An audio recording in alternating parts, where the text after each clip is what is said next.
व्याख्यामुद्रां करसरसिजैः पुस्तकं शङ्खचक्रे बिभ्रद्भिन्नस्फटिकरुचिरे पुण्डरीके निषण्णः अम्लानश्रीरमृतविशदेरंशभिप्लावयन् मामाविर्भूयादनगमहिमा मानसे वागधीशः नमस्ते प्राणेश प्रणतविभवायामनिमगाः नमः स्वामिन् रामप्रियतमनमन् गुरुगुण नमस्तुभ्यं भीमप्रबलतमकृष्णेष्ट भगवन् नमः श्रीमन्मध्वप्रदिश सुदर्शन्नो जय जय श्रीगुरुभ्यो नमः नारायणं सुरगुरुं जगदेकनाथं भक्तप्रियं सकललोकनमस्कृतं च त्रैगुण्यवर्जितमजं विभुमाद्यमीशं वन्दे भवग्नम् अमरासुरसिद्धवन्द्यं नारायणं नमस्कृत्य नरं चैव नरोत्तमं देवीं सरस्वतीं व्यासं ततो जयमुदीरये ವೇದವ್ಯಾಸರ ಮಹಾಭಾರತದ ಚಿಂತಕರಿಗೆ ವಂದನೆಗಳು. ಶಾಂತಿ ಪರ್ವದ 367ನೆಯ ಪ್ರವಚನ. ಧರ್ಮರಾಜನ ಧರ್ಮದ ಬಗ್ಗೆ ಒಂದು ಆಕ್ಷೇಪ ಚಿಂತನೆ ಬಂದಾಗ ಭೀಷ್ಮರು ಜಾಜಲ್ಲಿಯ ಕಥೆಯನ್ನು ತಿಳಿಸಿದ್ರು. ಆತ ಭಾರಿ ಸಿದ್ಧಿಯನ್ನು ಪಡೆದ ಅಂತ ಕೇಳಿಕೊಂಡಾಗ ಧರ್ಮರಾಜ ಅದು ಯಾವ ಪ್ರಕಾರದಲ್ಲಿ ಆತನ ಸಿದ್ಧಿಯ ಕಥೆ ಅಂತ ನಡುವೆ ಪ್ರಶ್ನೆ ಹಾಕಿದ್ದಾನೆ. ಆತ ಒಬ್ಬ ಬ್ರಾಹ್ಮಣ, ವಾನಪ್ರಸ್ಥವನ್ನು ಕೈಗೊಂಡವ, ಕಾಡಿನಲ್ಲಿ ಯಾವ ರೀತಿಯಾದ ಸಾಧನೆಯನ್ನು ನಡೆಸಿದ, ಅವನ ಸಾಧನೆಯಲ್ಲಿ ಏನೊಂದು ಘಟನೆ ನಡೆದಿತ್ತು ಅನ್ನೋದರ ಬಗ್ಗೆ ಭೀಷ್ಮರು ಚಿಂತನೆಯನ್ನು ನೀಡ್ತಾ ಇದ್ದಾರೆ. ಮುಖ್ಯವಾಗಿ ಆತನು ವಾನಪ್ರಸ್ಥನು, ವಾನಪ್ರಸ್ಥ ವಿಧಾನಜ್ಞ, ಜಾಜಲಿಹಿ ಜ್ವಲಿತ ಶ್ರಿಯ. ಅವನು ತುಂಬ ಒಳ್ಳೆಯ ರೀತಿಯಿಂದ ವಾನಪ್ರಸ್ಥ ಧರ್ಮವನ್ನು ಅರಿತವನು, ಆ ಪ್ರಕಾರವಾಗಿದ್ದವನು. ಹಾಗಾಗಿ ಸ್ವಧರ್ಮೇ ನಿಧನಂ ಶ್ರೇಯ ಅನ್ನುವ ಹಾಗೆ ಅವರವರ ಧರ್ಮದಲ್ಲಿ ಅವರವರು ಬಹಳ ಚೆನ್ನಾಗಿ ಶಾಸ್ತ್ರ ಪ್ರಕಾರವಾಗಿದ್ದು ಬಿಟ್ಟರೆ ಅವರಿಗೆ ಧರ್ಮ ಒಲಿಯುತ್ತದೆ. ಹಾಗಾಗಿ ಸ್ಪಷ್ಟವಾದಂತಹ ಧರ್ಮವನ್ನು ಮಾಡುತ್ತಾ ಇದ್ದ. ವನೇ ತಪಸ್ಯತಿಷ್ಠತ್ ಸಹ ನಚಾಧರ್ಮಂ ಅವೈಕ್ಷತ. ಎಂದೂ ತಪ್ಪು ಮಾಡಿದ್ದೇ ಇಲ್ಲ, ಅವನ ಬದುಕಿನಲ್ಲಿ ತಪ್ಪು ಕಂಡದ್ದೇ ಇಲ್ಲ. ಅಷ್ಟು ಕಾಳಜಿ ವಹಿಸಿ ಧರ್ಮವನ್ನು ನಡೆಸ್ತಾ ಇದ್ದ. ಬಹಳ ಜೋರಾಗಿ ಕಾಡಿನಲ್ಲಿದ್ದಾಗ ಏನರ್ಥ ಅಂದರೆ, ಕಾಡಿಗೆ ಹೋದ ಅಂದರೆ ಕಾಡಿನ ಪ್ರಕಾರದಲ್ಲಿ ಇರಬೇಕು. ಅದಕ್ಕೆ ಮೃಗಧರ್ಮ ಅಂತ ಕರೀತಾರೆ, ಮೃಗವ್ರತ ಅಂತ ಹೇಳ್ತಾರೆ. ಕಾಡಿನಲ್ಲಿ ಪ್ರಾಣಿಗಳು ಹೇಗಿರ್ತಾರೆ ಹಾಗಿರ್ಬೇಕು. ಪ್ರಾಣಿಗಳು ಎಲ್ಲೆಂದರಲ್ಲಿ ಓಡಾಡ್ತಾವೆ, ಸಿಕ್ಕಿದ್ದನ್ನು ತಿಂತಾವೆ. ಆದರೆ ಇವ ಹಾಗೆಲ್ಲ ಮಾಡುವುದಲ್ಲ, ಇವ ಮನುಷ್ಯ ತಾನೆ.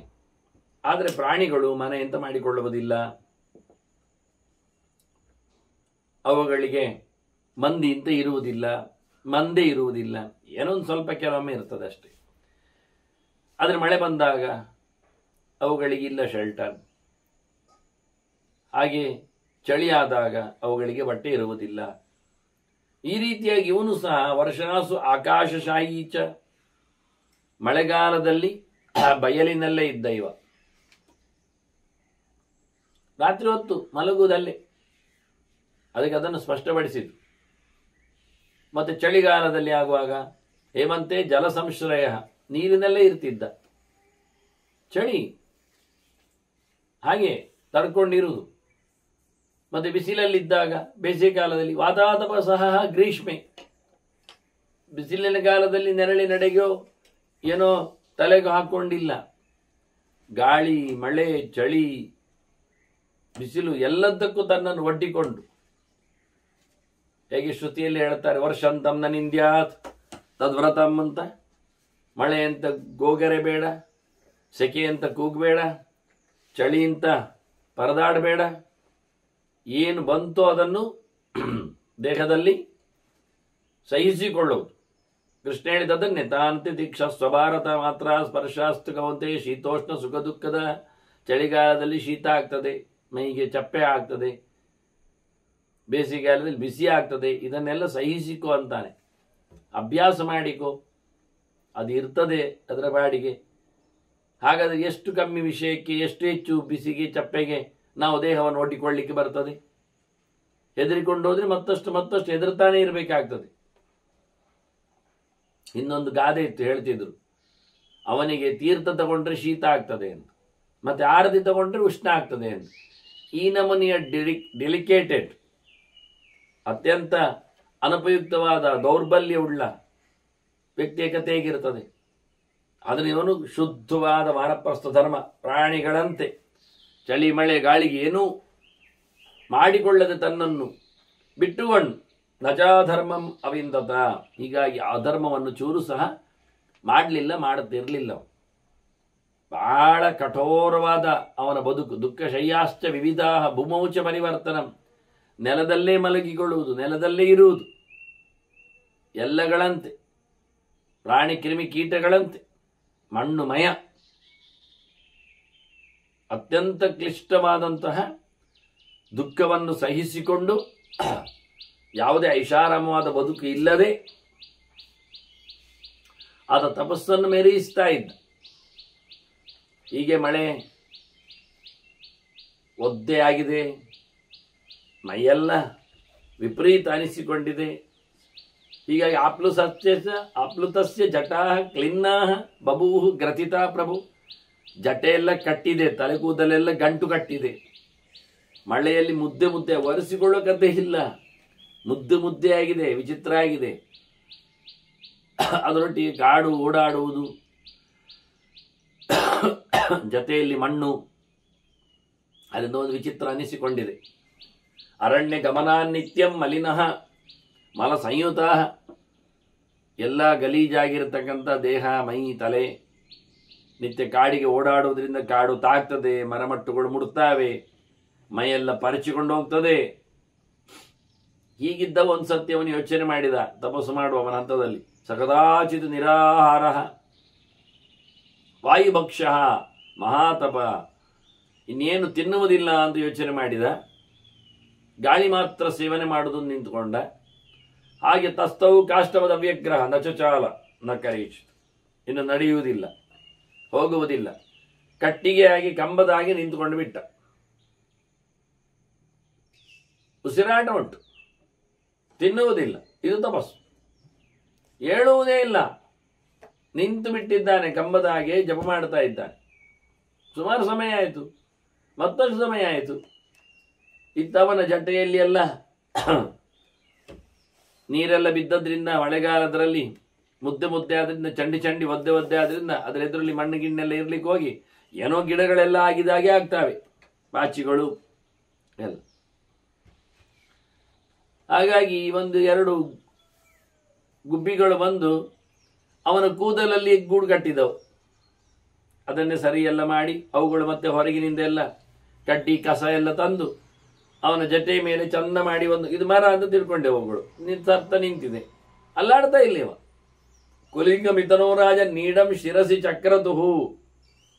ಇವನಿಗೆ ಗೊತ್ತುಂಟು ಹಕ್ಕಿಗಳು ಬಂದ, ಇವನು ನಿಲ್ಲುವುದಿಲ್ಲ, ನಿಂತಿದ್ದಾನೆ ಇವ, ಅಲ್ಲಾಡುವುದಿಲ್ಲ ಮಾಡಿಕೊಂಡಿದ್ದಾನೆ. ಗುಬ್ಬಿಗಳು ಬಂದದ್ದು ನೋಡಿದ, ತಲೆಯನ್ನು ಕೊಕ್ಕುವುದು, ಆಚೀಚೆ ಮಾಡುವುದು, ಸರಿ ಮಾಡುವುದು, ಅವುಗಳನ್ನು ತಂದಿಡುವುದು, ಕೋಲು ಕಡ್ಡಿ ಎಲ್ಲ.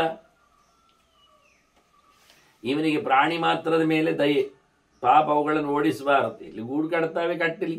ಅವನ ತಲೆ ಕೂದಲಲ್ಲಿ ಎಡೆಯಲ್ಲಿ ಎಲ್ಲ ಗೂಡು ಕಟ್ಟಿಕೊಂಡು ಇವ ಸುಮ್ಮನೆ ನಿಂತಿದ್ದಾನೆ. ಅಲ್ಲಿ ಮತ್ತೆ ಬಹಳ ಸಮಯ ಆಯಿತು. ಅದು ಹೋಗಿ ಬರುವುದು, ಕಡ್ಡಿ ಎಲ್ಲ ಸರಿ ಮಾಡುವುದು, ಬೆಚ್ಚನೆ ಕೂತ್ಕೊಳ್ಳುವುದು. ರಾತ್ರಿಗಳೇನಿದೆ, ಅಕ್ಕಿಗಳೆಲ್ಲೇ ಇರ್ತಾವಲ್ಲ, ಗುಬ್ಬಚ್ಚಿ ಎಲ್ಲ ತಿನ್ಲಿಕ್ಕೆ ಹೋಗ್ತದೆ, ಮತ್ತೆ ಬಂದು ಕೂತ್ಕೊಳ್ತದೆ. ಹಾಗಾಗಿ ಅವನ ತಲೆಯನ್ನೇ ಗಟ್ಟಿ ಮಾಡಿಕೊಂಡಿದೆ. ಇವ ಸುಮ್ಮನೆ ಇದ್ದಾನೆ, ಅಲ್ಲಾಡುವುದಿಲ್ಲ. ಇವನಿಗೆ ಗೊತ್ತಾಗಿದೆ, ಒಂದು ಚೂರು ಡಿಸ್ಟರ್ಬ್ ಮಾಡ್ತಾ ಇಲ್ಲ. ತತ್ರ ಉತ್ಪಾದಯತಾಂ ರಾಜನ ಶಿರಸಿ ಅಂಡಾನಿ ಕೇಚರವು. ಸಮಯ ಬಂದಾಗ ಮಳೆ ಕಳೆಯಿತು, ಚಳಿಗಾಲಕ್ಕೆ ಬಂತು. ಅವುಗಳು ಮತ್ತೆ ಮೊಟ್ಟೆ ಇಟ್ಟವು. ಬಹು ಮೊಟ್ಟೆ ಇರುವುದರಿಂದ ಬಹುವಚನ ಹಾಕಿದ್ದಾರೆ, ತುಂಬ ಮೊಟ್ಟೆ ಇಟ್ಟಿದ್ದಾವೆ. ಸುಮಾರಾಗಿ 3 ಮೊಟ್ಟೆ ಎಂದು ಇಡ್ತದೆ ಹಕ್ಕಿಗಳು. 3 ಮೊಟ್ಟೆ ಎಂದು ಇತ್ತು. ಇವ ಆದ್ರೂ ಮಾತಾಡುವುದಿಲ್ಲ. ಧರ್ಮೇ ಕೃತವನಾಹ ನಿತ್ಯಂ ನಾಧರ್ಮನ್ ವ್ಯರೋಚೇತ್. ತಪ್ಪು ಮಾಡುವ ಮನಸ್ಸೇ ಬರಲಿಲ್ಲ, ಓಡಿಸುವ ಯೋಚನೆ ಮಾಡಲಿಲ್ಲ. ಧರ್ಮನಿಷ್ಠನಾಗಿ ಕೂತಿದ್ದಾನೆ. ಇವನದ್ದ ಕಾಡಾಗಲಿ ವ್ಯವಸ್ಥೆ ಆಗಲಿ, ಹಾಗಾಗಿ ಸುಮ್ಮನೆ ಕೂತಿದ್ದಾನೆ. ಮತ್ತೆ ಗಟ್ಟಿಯಾಗಿ ಹಾಗೇ ನಿಂತು ಜಪ ಮುಂದುವರಿಸಿದ್ದಾನೆ. ನೀವು ಕೇಳಬಹುದು, ಅವನು ಹೋಗುವುದಿಲ್ವಾ ಅಂತ. ಇಲ್ಲ ಅಂದೆ ಅಲ್ಲ, ಅವ ಕಟ್ಟಿಗೆಯಾಗಿ ಮರದಾಗಿ ನಿಂತಿದ್ದಾನೆ, ಅಲ್ಲಾಡುವುದೂ ಇಲ್ಲ, ಉಸಿರಾಟ ಮಾತ್ರ ಅವನಿಗೆ, ಊಟ ಇಲ್ಲ. ಮತ್ತೆ ಊಟ ಇಲ್ಲ ಆದ್ರೆ ಮಲಮೂತ್ರಗಳೇ ಇಲ್ಲ, ನಿದ್ದೆ ಮಾಡೋದಿಲ್ಲವ, ಮಲಗುವುದೇ ಇಲ್ಲ, ನಿದ್ದೆ ಇರುವುದು ದಿನಗಟ್ಟೆಲ್ಲ. ಹೇಳಿದಲ್ಲ, ಹಕ್ಕಿಗಳು ಬಂದು ಕೂತವು ಮಳೆಗಾಲದಲ್ಲಿ, ಅಲ್ಲೆಲ್ಲ ಹಸಿರುಗಳು ಎದ್ದವು ಅಂತ ಹೇಳಿಕೊಂಡು ಅದೊಂದು ಪೊದೆ ಅಂತ ತಿಳ್ಕೊಂಡಿದ್ದು, ಒಂದು ಸಣ್ಣ ಪೊದೆ ಅಂತ, ಬುಷ್ ಮೇಲಕ್ಕೊಂಡೊಂದು ಖುಷಿ ಆಗಿದೆ, ಅದಕ್ಕೆ ಹ್ಯಾಂಗಿಂಗ್ ಬುಷ್ ಅಂತ ತಿಳ್ಕೊಂಡಿವೆ ನಾವು. ಹಾಗಾಗಿ ಸುಮಾರು ತಿಂಗಳು ಕಳೆದಿವೆ, ಮೊಟ್ಟೆ ಇಟ್ಟಿವೆ. ಈಗ ಮೊಟ್ಟೆಗಳು ಮತ್ತೆ ಅದು ಮಕ್ಕಿ ಅದು ಹಕ್ಕಿ ಮರಿ ಬಂತು ಅಲ್ಲಿ. ಮತ್ತೆ ನೋಡ್ಲಿಕ್ಕೆ ಹೋದ್ರೆ ಅಂಡೇಭ್ಯಸ್ತದ ಪುಷ್ಟೇಭ್ಯ ಪ್ರಾಜಾಯಂತ ಶಕುಂತಕ, ಕಮ್ಮಿ ಇಲ್ಲದೆ 3 ಗುಬ್ಬಚ್ಚಿ ಮರಿಗಳು ಬಂದವು. ಇವನಿಗೆ ಗೊತ್ತುಂಟು ಮರಿ ಆಯ್ತು, ಮೊಟ್ಟೆ ಇತ್ತಂತೂ ಗೊತ್ತಿದೆ, ಈಗ ಮರಿ ಆದದ್ದು ಗೊತ್ತಿದೆ. ಅವುಗಳು ಕುಯ್ ಕುಯ್ ಕುಯ್ ಅಂತಾವಲ್ಲ, ಆಚೀಚೆ ಓಡಾಡ್ತವೆ. ಇವ ಏನು ಅಲ್ಲಾಡೋದಿಲ್ಲ. ವ್ಯವರ್ಧಂತ ತತ್ರ ಇವ ನಚಾಕಂಪದ ಜಾಜಲಿ. ವಿಶ್ವನ ಹೇಳ್ತಾರೆ, ಜಾಜಲಿ ಅಲ್ಲಾಡ್ತಾ ಇಲ್ಲ. ಹಕ್ಕಿಗಳು ಬೆಳೆದವು, ಮರಿಗಳು ದೊಡ್ಡದಾದವು, ಮರಿಗಳು ಹಾರ್ಲಿಕ್ಕೆ ಶುರು ಮಾಡಿದವು, ಶಬ್ದ ಮಾಡ್ತಾವೆ. ಈಗ ತಂದೆ ತಾಯಿ ಹಕ್ಕಿಯು ಅಲ್ಲಿ ಉಂಟು, ಮರಿಗಳು ಇದ್ದಾವೆ, ಒಟ್ಟು ಆಡ್ತಾವೆ, ಹೋಗ್ತಾವೆ, ಬರ್ತಾವೆ. ಇವೆಂತ ಮಾಡಿದ್ರು ಮಾತಾಡ್ತಾ ಇಲ್ಲ. ಹೀಗೆ ಬೆಳೆಯಿತು ಹಕ್ಕಿಗಳು. ಮರಿ ಬೆಳೆದಾಗ ಅವುಗಳ ಕತೆ ಅಂತ ಕೇಳಿದ್ರೆ ಮರಿಗಳನ್ನು ಬಿಟ್ಟು ಹೋಗುದು ತಂದೆ ತಾಯಿಗಳು. ಹಾಗಾಗಿ ತಂದೆ ತಾಯಿಗೆ ಹಕ್ಕಿಗಳು ಹೋಗಿ ಆಯ್ತು. ತೆಕ್ತಾಹ ಮಾತ್ರ ಬಿದಿಭ್ಯಾಂತೆ ನಚಾಕಂಬದ ಜಾಜಲಿ. ಇವ ಮಾತ್ರ ಯಾವುದೇ ರೀತಿಯಾದಂತಹ, ಯಾಕೆ ಅಕ್ಕಿ ಬಂದದ್ದಾಯ್ತು, ಮೊಟ್ಟೆ ಇಟ್ಟಾಯ್ತು, ಮರಿ ಆಗಿ ಆಯ್ತು, ಇನ್ನು ಮರಿಗಳು ಹಾರ್ಲಿಕ್ಕೆ ಶುರು ಆಗ್ತಾ ಇದ್ದಾವೆ. ಇನ್ನೆಂತದಕ್ಕೆ ಹೇಳಿವೇ ಹೇಳಲಿಲ್ಲ. ಗುಬ್ಬಿ ಬಂದ ಗುಬ್ಬಿಗಳು ಹೋಗಿ ಆದವು, ಮರಿಗಳು ಕೂತಿವೆ. ಅವುಗಳಿಗೆ ಅಲ್ಲೇ ಖುಷಿ ಆಗ್ತಾ ಉಂಟು, ಆಚೀಚೆ ಓಡಾಡುವುದು, ಹಾರುವುದು, ಬರುವುದು ಎಲ್ಲ ಮಾಡುತ್ತಾರೆ. ಇನ್ನು ಬೆಳೆಯಿದವು. ಈಗ ಮರಿ ಮಾತ್ರ, ತಂದೆ ತಾಯಿ ಅಕ್ಕಿ ಇಲ್ಲ ಅಲ್ಲಿ, ಗುಬ್ಬಿ ಮರಿ ಮಾತ್ರ ಆದ್ರೂ ಬೆಳೀತಾ ಉಂಟು, ಆಡ್ತಾ ಉಂಟಲ್ಲಿ. ಹಾಗೆ ಕೆಲವೊಮ್ಮೆ ಹಗಲಿಗೆ ಹೋಗ್ತದೆ, ಬರುವುದಿಲ್ಲ, ರಾತ್ರಿ ಬರ್ತದೆ ಅಂತ ನಮ್ಮನೆ ಮಾಡಿ. ತಥಾತೆ ದಿವಸಂಚಾಪಿ ಗತ್ವ ಸಾಯಂ ಪುನರ್ನೃಪ. ಸಂಜೆ ಆದಾಗ ಬರ್ತವೆ. ಹಗಲಿಗೆಲ್ಲ ಅಲ್ಲಲ್ಲಿ ಗೆಲ್ಲಿಗೆಲ್ಲಲ್ಲಿ ತಿರುಗ್ತಾ ತಿರುಗ್ತಾ ಎಲ್ಲಲ್ಲಿ ಮೇಲಕ್ಕೆ ಹೋಗ್ತಾ ಹೊಳ ಪಟೆ ತಿಂತ ಸಂಜೆ ಆಗುವಾಗ ಎಲ್ಲಿ ಬರುದು? ಇಲ್ಲಿಗೆ. ಇವುಗಳಿಗೆ ಗುರುತ ಉಂಟು. ಅದನ್ನ ಹಕ್ಕಿ ಮರಿಗಳು ಮಾತ್ರ ಈಗ ಇವೆ, ಅವುಗಳು ಹಗಲು ಇಲ್ಲ, ರಾತ್ರಿ ಬರ್ತವೆ. ಈಗ ಮುಂದೆ ಮುಂದೆ ಇದು ಬೆಳೆದವು, ದಿನ ಹೆಚ್ಚಾದಾಗ ಇವುಗಳಿಂದ ಗೊತ್ತುಂಟ, ಹೋದವುಗಳು ಬರ್ತಾ ಇಲ್ಲ, ಹೋಗಿದಾವೆ. ಉಪಾವರ್ತ ಅಂತ ಬಂದದ್ದವು. ತತ್ರ ಇವ ನಿವಾಸಾರ್ಥಂ ಶಕುಂತಕ, ಅಲ್ಲಿ ಇರ್ಲಿಕ್ಕೆ ವಾಸ ಮಾಡ್ಲಿಕ್ಕೆ ಹಿಂದೆ ಬರ್ತಾ ಇದ್ದವು. ಈಗ ಬಂದ ಅವುಗಳು ಕದಾಚಿತ್ ದಿವಸಾನ್ ಪಂಚ, 5 ದಿನ ಆದ್ರೂ ಇಲ್ಲ, 4-5 ದಿನ ಇಲ್ಲ. ನಾನು ನೋಡಿದ್ದೇನೆ ಕೆಲವೊಮ್ಮೆ ಬೆಕ್ಕು ಮರಿ ಇಡ್ತದೆ, ತಿಂಗಳುಗಟ್ಟಲೆ ನೋಡಿಕೊಳ್ತದೆ. ಅದು ಸ್ವಲ್ಪ ಬೆಳೆದಾಗ ಇದು ಹೋಗಿಬಿಡ್ತದೆ. ತಿಂಗಳುಗಟ್ಟಲೆ 16 ದಿನದಲ್ಲಿ ಹೋಗ್ತದೆ ತಾಯಿ ಬೆಕ್ಕು. ಹೋದದ್ದು ಬರುವುದಿಲ್ಲ. ದಿನ ಸಂಜೆ ಬರ್ತದೆ ಹಾಲು ಕೊಡ್ಲಿಕ್ಕೆ ಅಂತ, ರಾತ್ರಿ ಮಲಗ್ತದೆ ಒಟ್ಟಿಗೆ. ಕೆಲವೊಮ್ಮೆ ಹಗಲೋದದ್ದು ಮತ್ತೆ ರಾತ್ರಿ ಬರುವುದೇ ಇಲ್ಲ, ಮತ್ತೆ ತಡ ಮಾಡಿ ಬರುದು, 4-5 ದಿನಕ್ಕೊಮ್ಮೆ ಬರುದು. ಇದು ಹಕ್ಕಿಗಳ ಕತೆ. ಅದರ ಹಾಗೆ ಮರಿಗಳನ್ನು ದೊಡ್ಡ ಮಾಡುವ ಇದು ಉಂಟಾ ಇಲ್ವಾ, ಸರಿ ಆಯ್ತಾ ಇಲ್ವಾ ಅಂತ ಮತ್ತೆ ವಾರ ತಪ್ಪಿಸಿ ಬರುದು, ತಡ ಮಾಡಿ ಬರುದು, 10 ದಿವಸದ ನಂತರ ಮತ್ತೆ ತಿಂಗಳಿಗೊಮ್ಮೆ, ಮತ್ತೆ ಇಲ್ಲ. ಅವುಗಳಿಗೆ ಅಭ್ಯಾಸ ಮಾಡಿಸುವ ರೀತಿ. ಮಕ್ಕಳನ್ನು ಮೊದಲಿಗೆ ಪ್ರತಿನಿತ್ಯ ಹಗಲು ಹೋಗಿ ರಾತ್ರಿ ಬರುದು, ಮತ್ತೆ 1 ದಿನ 2 ದಿನ ರಾತ್ರಿ ಬಿಟ್ಟೇ ಹೋಗುದು. ಇರಿ ನೀವು, ಈಗ ಬರ್ತೇವೆ, ನಾಳೆ ಬರ್ತೇವೆ, ಅರ್ಜೆಂಟ್ ಕೆಲಸ ಉಂಟು ಅಂದ್ರೆ ಅಭ್ಯಾಸ ಮಾಡಿಸುವುದು ಹೇಗೆ ಮತ್ತೆ ಇಲ್ಲಾದ್ರೆ ಸ್ವತಂತ್ರವಾಗಿ ಇರ್ಲಿಕ್ಕೆ. ಹಾಗಾಗಿ ಪೇಟೆ ಕಳಿಸ್ಲಿಕ್ಕೆ ಮೊದಲು ಕೈ ಹಿಡ್ಕೊಂಡು ಹೋಗುದು, ಮತ್ತೆ ಕೈ ಬಿಟ್ಟು ಹೋಗುದು, ಮತ್ತೆ ನಿಂತಿದ್ದೇನೆ ನಾನು ಇಲ್ಲೇ ಹೋಗಿ ಬಾ ಅಂತ ಹೇಳಿ ಕಳಿಸುದು, ಕಣ್ಣಿಗೆ ನೋಡ್ತಾ ಇದ್ದೇನೆ ಅಂತ. ಮತ್ತೆ ಬಾಯಲ್ಲಿ ಮಾತ್ರ ಹೇಳಿದ್ದು, ನಾ ಇಲ್ಲಿದ್ದೇನಲ್ಲ, ಶಬ್ದ ಆಗ್ತದಲ್ಲ, ಹೋಗಿ ಬಾ ಅಂತ. ಮತ್ತೆ ಇಲ್ಲದಿದ್ರು ಹೋಗಿ ಬರ್ಲಿಕ್ಕೆ. ಈ ಅಭ್ಯಾಸ ಮಾಡಿಸುವ ವಿಧಾನಗಳು ಒಂದೇ ನಮನೆ ಇಲ್ಲ. ಹಾಗೆ ಅಲ್ಲ, ಬೆಳಿಬೇಕಲ್ಲ, ಧೈರ್ಯ ತಗೊಳ್ಬೇಕಲ್ಲ, ಮನಸ್ಸು ಗಟ್ಟಿಯಾಗಬೇಕಲ್ಲ, ಪಾಠದ ಕ್ರಮ. ಹಾಗೆ ಹಕ್ಕಿಗಳು ದಿನ ಬರ್ತಿದ್ದವು ಮಲಗಲಿಕ್ಕೆ, ಈಗ ಬರ್ತಾ ಇಲ್ಲ, 4-5 ದಿವಸಕ್ಕೊಮ್ಮೆ ಬರುದು. ಎಲ್ಲಿಯೋ ಮಲಗಿದಾಗ ಕಾಣ್ತದೆ ನೋಡಿ, ಯಾರದ್ದು ಗೂಡಲ್ಲಿ ಕೂತ್ಕೊಳ್ತದೆ, ಎಲ್ಲಿಯಾದ್ರೂ ಆಗ್ತದೆ. ಹೀಗೆ ಯಾರದ್ದು ಬಿಟ್ಟು ಹೋದದ್ದು ಇರ್ತದೆ, ಅಲ್ಲಿ ಹೋಗಿ ಕೂತ್ಕೊಳ್ತದೆ. ಹೀಗೆ ಮುಂದಕ್ಕೆ ಇವ ಮಾತ್ರ 15 ದಿನ 4-5 ದಿನ ಆದ ನಂತರ ಬಂದಾಗಲೂ ಇವ ಸರ್ತಾನೆ ಇದ್ದಾನೆ. ಯಾವಾಗ ಬರ್ತೀವಿ ನಿನಗೇನು ಗೊತ್ತು? ಅವುಗಳು ಹೇಳ್ತಾವ, ಈಗ 5 ದಿನದ ನಂತರ ಬರ್ಲಿಕ್ಕೆ ನಾನು ಅಂತೇನು ಹೇಳ್ತಾವ. ಇವು ಸುಮ್ಮನೆ ಇದ್ದಾನೆ, ಬರ್ತಾ ಉಂಟಲ್ಲ, ಕಾಯ್ತಾ ಇದ್ದಾನೆ. ಇನ್ನು ಬಂದದ್ದು ಗೊತ್ತಾಗ್ತದೆ, ಹಾರೋದು ಗೊತ್ತಾಗ್ತದೆ, ಮಲಗಿದ್ದು ಗೊತ್ತಾಗ್ತದೆ, ಮತ್ತೆ ಮರುದಿನ ಹಾರಿದೆ. ಹೀಗೆ ಹೋದವುಗಳು ಈಗ ಬರುವುದಿಲ್ಲ ಪಕ್ಕಕ್ಕೆ. ದಿವಸಾನ್ ಸುಭೂನತ, ಈಗ 5 ಹೋಯ್ತು, 6, 8, 10 ದಿನ ಆಗ್ತಾ ಉಂಟು. ಈಗ ಬಹಳ ದಿನಗಳ ನಂತರ ಹಕ್ಕಿ ಮರಿಗಳು ಬರ್ತಾವೆ, ಇವನ ಕೂದಲಲ್ಲಿ ಕೂತ್ಕೊಳ್ತಾವೆ, ತಲೆ ಕೂದಲಲ್ಲಿ ಹೋಗ್ತವೆ. ಹೀಗೆ ಬರುವುದು ಕಮ್ಮಿ ಆಗ್ತಾ ಉಂಟು. ಆದ್ರೆ ಇವನು ಹೇಳುವುದಿಲ್ಲ. ಈಗೇನಾಯ್ತು ಅಂದ್ರೆ ಕದಾಚಿತ್ ಮಾಸ ಮಾತ್ರೇಣ, ತಿಂಗಳಿಗೊಮ್ಮೆ ಬರುವುದು ಶುರುವಾಗಿದೆ ಹಕ್ಕಿಗಳದ್ದು. ಆದ್ರೆ ಬಂದಾಗ ಒಂದು ಗೂಡು ಬೇಕಲ್ಲ ಅವುಗಳಿಗೆ, ಇಲ್ಲ ಆದ್ರೆ ಕಷ್ಟ ಅಲ್ಲ. ಅದು ನೀವು ಕಾಯ್ತಾ ಇದ್ದಾನೆ, ಬರ್ತದೆ ಬರ್ತದೆ ಹೇಳಿಕೊಂಡು. ತಿಂಗಳುಗಳಲ್ಲಿ ಒಮ್ಮೊಮ್ಮೆ ಬರತಕ್ಕಂಥ ಹಕ್ಕಿಗಳು ಈಗ ಬಹಳಷ್ಟು ಕಮ್ಮಿ ಆಗಿದ್ದಾವೆ. ಈಗ ಗೊತ್ತೇ ಇಲ್ಲ. ಈಗ ಸುಮಾರು ಸಮಯ ಕಾದಿದ್ದಾನೆ ಇವ. ಅದು 3-4 ತಿಂಗಳು ಆಗಿರ್ಬೋದು. ಇಲ್ಲ ಇನ್ನು ಬರುವುದಿಲ್ಲ ಅಂತ ಗೊತ್ತಾಯ್ತು ಅವನಿಗೆ. ಹಕ್ಕಿಗಳು ಮತ್ತೆ ಬರುವುದಿಲ್ಲ, ದೂರ ಹೋಗಿ ಬಿಡ್ತಾವೆ. ಈಗ ಹಿಂದೆ ಬರ್ಲಿಕ್ಕೆ ಆಗುದಿಲ್ಲ, ತಿಂಗಳ ನಂತರ ನೆನಪಾಗುವುದಿಲ್ಲ ಅವುಗಳಿಗೆ ಎಲ್ಲಿ ಹೋಗಿವೆ. ಹಾಗಾಗಿ ಈಗ ತಿಂಗಳಿಗೂ ಬರುವುದು ಬಿಟ್ಟ ನಂತರ ಎಷ್ಟೋ ತಿಂಗಳುಗಳು ಕಳೆದ ನಂತರ ಅವುಗಳು ಬರಲೇ ಇಲ್ಲ. ನೈವಾಗಚ್ಚಂದತೋ ರಾಜನ್ ಪ್ರಾತಿಷ್ಠತ ಸಜಾಜಲಿಹಿ. ಆ ಬಳಿಕ ಇವು ಹೊರಟ. ಇನ್ನು ಹಕ್ಕಿಗಳು ಬರುವುದಿಲ್ಲ, ಇನ್ನು ತೊಂದರೆ ಆಗುವುದಿಲ್ಲ, ತಾನಿನ್ನು ಮರ ಅಲ್ಲ, ತಾನಿನ್ನು ಮನುಷ್ಯ ಅಂತ ಹೇಳಿಕೊಂಡು, ತಾನು ನಡಿಬಹುದು ಅಂತ ಹೇಳಿಕೊಂಡು ಅಲ್ಲಿಂದ ಹೊರಟಿದ್ದ. ಎಲ್ಲಿ ಹೊರಟ? ಜಾಜಲಿಯ ಕಥೆ ಏನಾಯ್ತು ಅಂತ ಕೇಳಿದ್ರೆ ಅವನಿಗೆ ಭಯಂಕರ ಗಮ್ಮತ್ತಾಗಿದೆ. ಜಾಜಲಿ ಜಾತ ವಿಸ್ಮಯ, ಅವನಿಗೆ ಒಂಥರ ಅನಿಸಿದೆ. ಯಾಬ್ಬೋ ಆಗ್ಬೋದಲ್ಲ ಮಾರೆ, ಭಾರಿ ಆಶ್ಚರ್ಯ ಬೇರೆ, ಒಂದು ರೀತಿಯ ಅಹಂಕಾರ ಅವನಲ್ಲಿ ಬಂದಿದೆ. ಈಗ ಬಹಳ ಖುಷಿಪಟ್ಟಿದ್ದಾನೆ. ಸಿದ್ಧೋಸ್ಮೀತಿ ಮತಿಂಕೃತ್ವ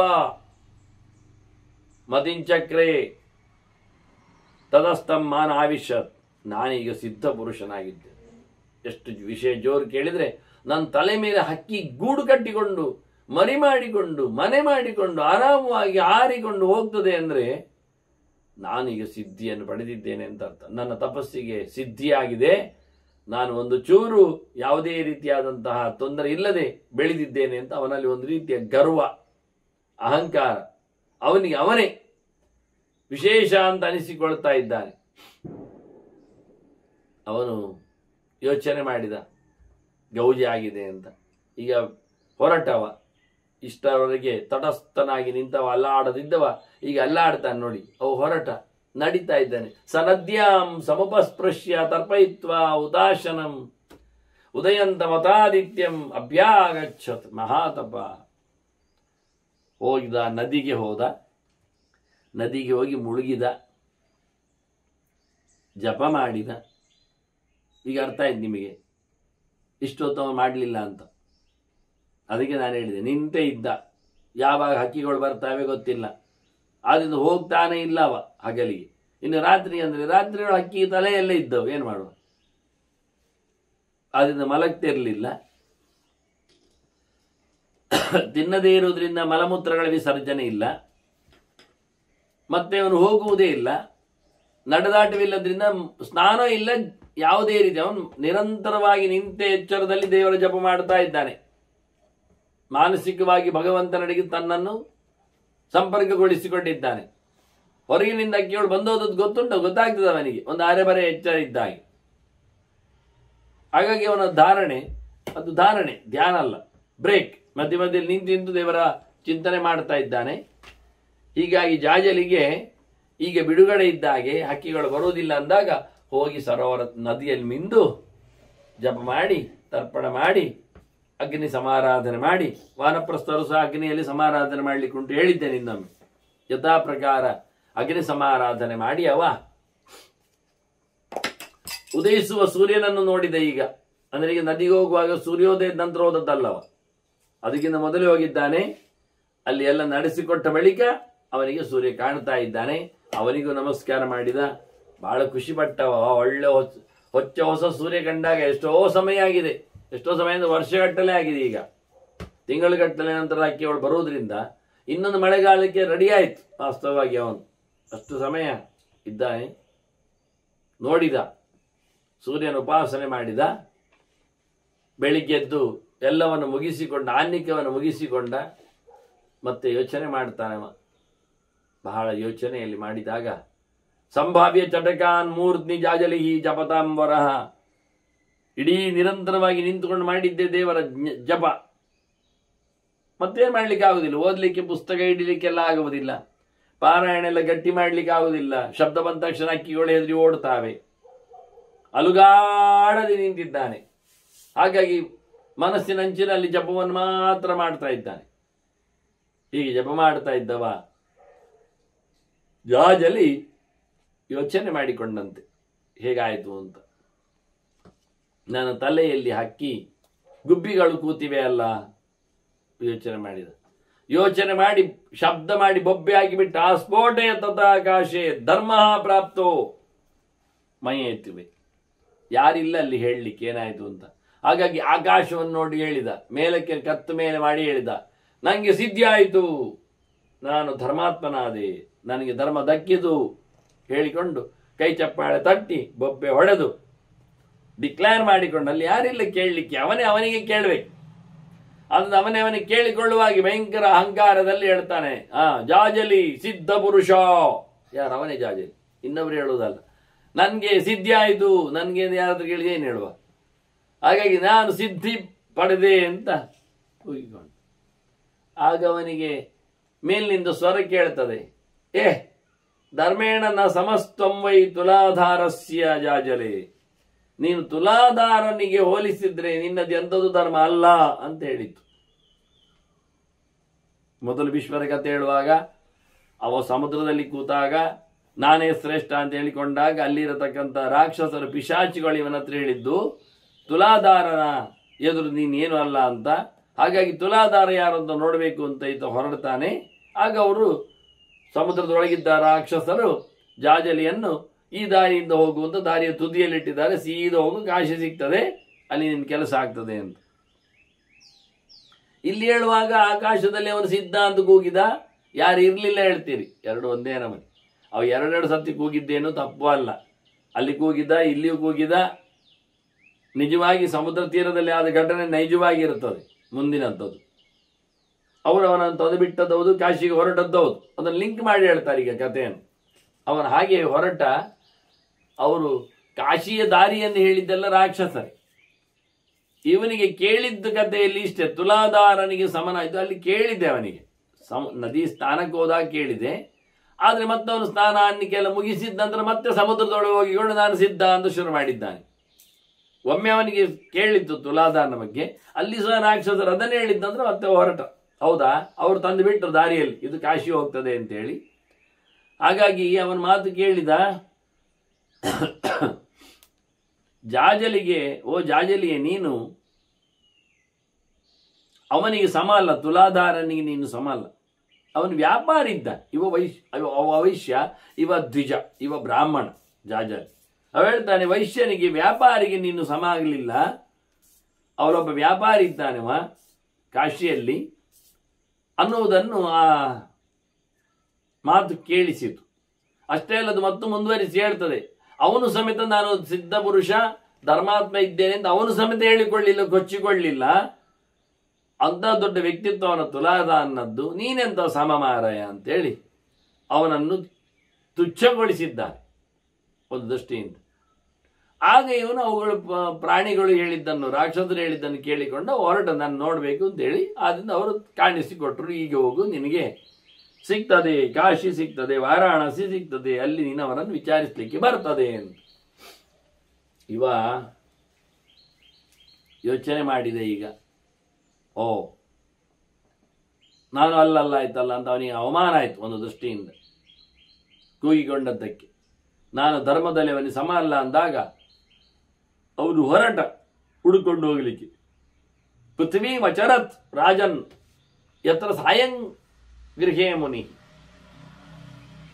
ಹೋಗುದು ಕಾಶಿಯಡೆಗೆ ಹೋಗುದು ದಾರಿಯಲ್ಲಿ ಇಟ್ಟಿದ್ದಾರೆ ರಾಕ್ಷಸರು, ಹೋಗ್ತಾ ಇದ್ದಾರೆ. ಅವನು ಯಾವಾಗ ನಿಲ್ಲುಗಡೆ ನಿಲ್ತಾನೆ ಕೇಳಿದ್ರೆ ಸಂಜೆ ಆದಾಗ ನಿಲ್ತಾನೆ. ಯಾವ ಊರು ಬರ್ತದೆ ಸಂಜೆಗೆ, ಅಲ್ಲಿ ಅವನು ಸಂಜೆಯ ಸಂಧ್ಯಾ ವಂದನೆ ಮುಗಿಸಿ ಅಲ್ಲಿ ಕೂತ್ಕೊಳ್ಳೋದು, ಮರುದಿನ ಹೊರಡುದು. ಈ ರೀತಿಯಾಗಿ ದಾರಿಗೆ ವಾರಾಣಸಿ ಹೋಗ್ಲಿಕ್ಕೆ ಹೊರಡ್ತಾ ಹೊರಡ್ತಾ ಹೊರಡ್ತಾ ಹೋದ. ಎಲ್ಲಿಯೂ ಸಹ ಅವನು ಸಮಯವನ್ನು ಹಾಳು ಮಾಡಿಕೊಳ್ಳಲಿಲ್ಲ. ರಾತ್ರಿ ಹೊತ್ತಿನಲ್ಲಿ ತಂಗಬೇಕಾದಲ್ಲಿ ತಂಗಿಕೊಂಡ, ಮರುದಿನ ಬೆಳಿಗ್ಗೆ ಎದ್ದುಕೊಂಡು ಹೋದ. ಯಾವ ಊರಿನಲ್ಲಿಯೂ ತುಂಬ ದಿನ ಇರಲಿಲ್ಲ ಅವ. ರಾತ್ರಿ ಒಂದು ಊರಿನಲ್ಲಿ ಇರುವ ಹಾಗೆ, ಮರುದಿನ ಮತ್ತೊಂದು ಊರಿಗೆ ಹೋಗುವ ಹಾಗೆ ಮುಂದೆ ಹೋಗಿದ್ದಾನೆ. ಕಾಲೇನ ಮಹತಾ ಅಗಚ್ಚತ್. ಬಹಳ ಸಮಯದ ನಂತರ ಕಾಶಿಗೆ ಬಂದವ. ಅಲ್ಲಿ ಎಲ್ಲರೂ ಗೊತ್ತವನಿಗೆ, ಅಂದ್ರೆ ಅಲ್ಲಿ ತುಲಾಧಾರ ಎಲ್ಲರಿಗೂ ಗೊತ್ತು, ವೈಶ್ಯ ವ್ಯಾಪಾರಿ. ಇವ ತುಲಾದಾರನನ್ನು ನೋಡಿದ. ತುಲಾದಾರಂ ದದರ್ಶ ಸಹ, ಅಲ್ಲಿ ಒಬ್ಬ ತಕ್ಕಡಿಯಲ್ಲಿ ವ್ಯಾಪಾರ ಮಾಡ್ತಾ ಇರುವುದನ್ನು ನೋಡಿದ್ದಾನೆ.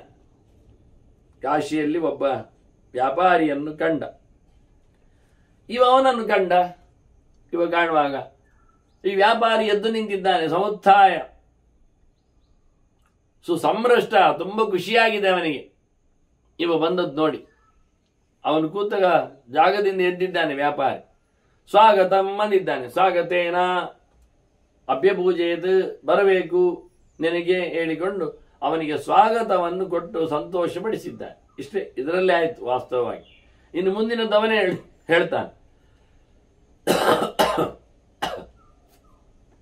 ಸ್ವಾಗತ ಹೇಳಿದವ ತುಲಾದಾರ ಚಿಂತನೆಯನ್ನು ಅವನಿಗೆ ಮಾಡಿಕೊಟ್ಟ. ನನಗೆ ಗೊತ್ತುಂಟು ಆಯಾನೇವಾಸಿ ಅಂದ. ನನಗೆ ನೀನು ಬರ್ಲಿಕ್ಕುಂಟು ಅಂತ ವಿದಿತ ಗೊತ್ತಿತ್ತು ನನಗೆ, ನೀನು ಬರ್ತಾ ಇರುವುದು. ನೀನಲ್ಲಿ ಮಳೆ ಬೇಸಿಲು ಅಂತೇನು ಒಪ್ಪಿಸಿಕೊಳ್ಳದೆ ಪ್ರಕೃತಿಗೆ ಅನುಗುಣವಾಗಿ ಬದುಕಿದವಲ್ವಾ. ನಿನ್ನ ತಲೆಯಲ್ಲಿ ಗುಬ್ಬಚ್ಚಿ ಗೂಡು ಮಾಡಿತ್ತಲ್ಲ, ಮತ್ತೆ ನೀನು ಗೊತ್ತಿದ್ರು ಅವುಗಳ ಅಕ್ಕಿ ಮರಿ ಆಗುವವರೆಗೆ ನೀನು ಅದನ್ನು ಬಿಟ್ಟೆ, ಮರಿ ದೊಡ್ಡದಾಯ್ತು, ಆರಿ ಆಯ್ತು, ಮತ್ತೆ ಬರ್ತಾ ಇತ್ತು, ಎಲ್ಲ ಹೇಳ್ತಾನೆ ಕೂತ್ಕೊಂಡು ಕಥೆಯನ್ನು. ಹೀಗಲ್ವಾ ನೀನು ನೋಡಿದ್ದಲ್ಲಿ? ನಿನಗೆ ಧರ್ಮ ಎಂತ ಅರ್ಥ ಆಗ್ಲಿಲ್ಲ. ನಚ ಧರ್ಮಸ್ಯ ಸಂಜ್ಞಾಂ ತ್ವಂ ಪುರಾವೇತ್ಥ ಕದಂಚನ. ನಿನ್ಗೆ ಸರಿಕಟ್ಟಲ್ಲಿ ಧರ್ಮ ಎಂತ ಅರ್ಥ ಆಗ್ತಾ ಇಲ್ಲ. ನೀನು ಭಾರಿ ಧರ್ಮ ಮಾಡಿದೆ, ಹಕ್ಕಿಗಳಿಗೆ ತೊಂದರೆ ಆಗದೆ ಬದುಕಿದೆ ಎಲ್ಲ ಹೇಳಿಕೊಂಡು ನೀನು ಧರ್ಮಾತ್ಮ ಅಂತ ಡಿಕ್ಲೇರ್ ಮಾಡಿದೆ. ಅದು ನಿನ್ನದೆಂತ ಧರ್ಮ ಕರ್ಮ ಅಂತ ತುಲಾದಾರನ ಅದನ್ನು ಮೂದಲಿಸ್ತಾನೆ. ವಾಸ್ತವವಾಗಿ ನೀನಲ್ಲಿ ನಿನಗೆ ಧರ್ಮ ಬಂತು ಅಂತೇಳಿ ಗೊಬ್ಬೆ ಹಿಡಿದಾಗ ನಿನಗೆ ಆಕಾಶದಲ್ಲಿ ಸದ್ದು ಕೇಳಿತು. ತುಲಾದಾರನ ಎದುರು ಎಂಥದ್ದು ಅಲ್ಲ ನೀನು, ಅವನು ಸಮೇತ ಧರ್ಮಾತ್ಮ ಅಂತ ಹೇಳಿಕೊಂಡು ತನಗೆ ಸನ್ಮಾನ ಸಿಗಬೇಕು ಅಂತ ಕೂಗುವುದಿಲ್ಲ ಅಂತ. ನೀನು ಅದನ್ನು ಕೇಳಿ ನಿನಗೆ ಸಿಟ್ಟು ಬಂದದ್ದು. ಬುಡ್ಚಟ್ ಒಂದು ದೃಷ್ಟಿಯಿಂದ ನಿನಗೆ ನನಗಿಂತ ತುಲಾದಾರ ದೊಡ್ಡವಾದ್ರೆ ಎಂದು ನೋಡಿ ಬಿಡ್ತೇನೆ ಅಂತ. ಹಾಗೆ ನೀನು ಬಂದದ್ದು. ಅವ ಹೇಳ್ತಾನೆ, ನೀನು ಬಂದದ್ದು ಮತ್ತೆ ಸುಮ್ಮನೆ ಇಲ್ಲ. ಅಮರ್ಷ ವಶಮಾಪನ್ನ ತತ ಪ್ರಾಪ್ತೋ ಭವಾನಿಯ. ಇಲ್ಲಿ ಬಂದದ್ದು ನೀನು ಸಹಿಸಿಕೊಳ್ಳಲಾರದೆ ಬಂದದ್ದು. ನಿನಗಿಂತ ಚಂದವಾದ ಸಾಧನೆ ಮಾಡಿದವನು ಉಂಟು ಎನ್ನುವುದನ್ನು ನಿನಗೆ ಅರಗಿಸಿಕೊಳ್ಳಿಕ್ಕೆ ಆಗದೆ, ಹೌದಾ ನೋಡ್ತೇನೆ ಅವನು ಯಾರು ಅಂತೇಳಿ ನೀನು ಬಂದದ್ದು ಒಂದು ಉತ್ತರ ಕೊಡ್ತಾನೆ.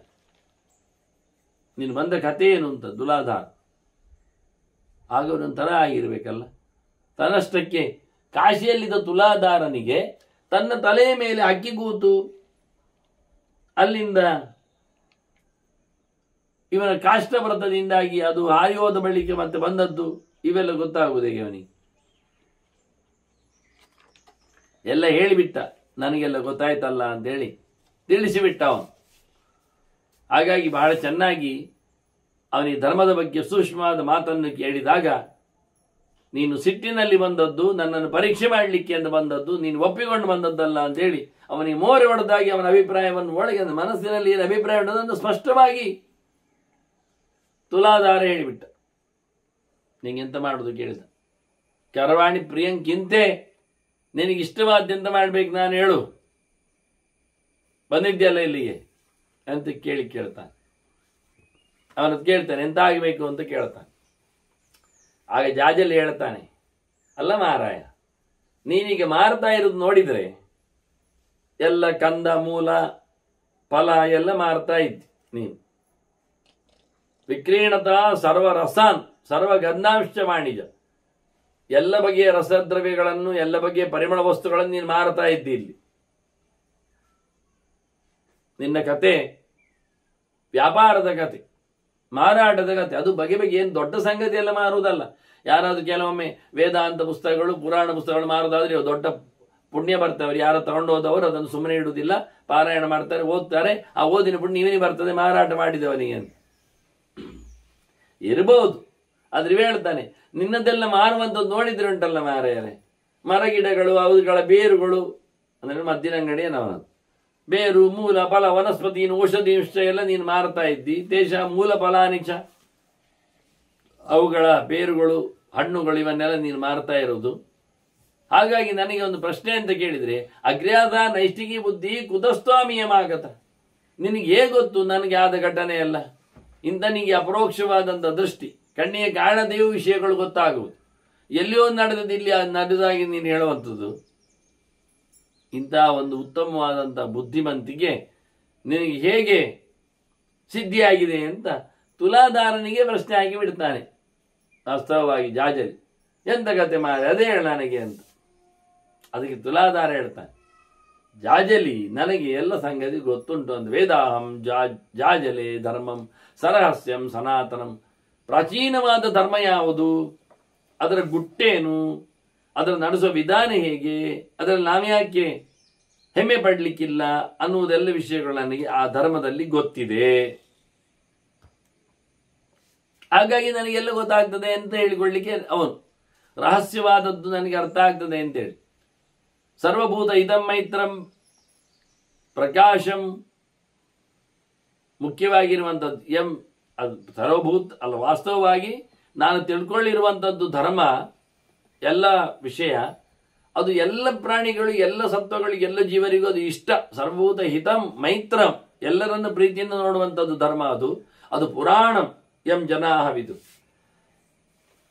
ಅದನ್ನು ಸನಾತನ ಧರ್ಮ, ಪ್ರಾಚೀನ ಧರ್ಮ ಅಂತ ಜನ ಕರೀತಾರೆ, ಶಾಸ್ತ್ರಗಾರರು ಗುರುತಿಸಿದ್ದಾರೆ ವಾಸ್ತವವಾಗಿ.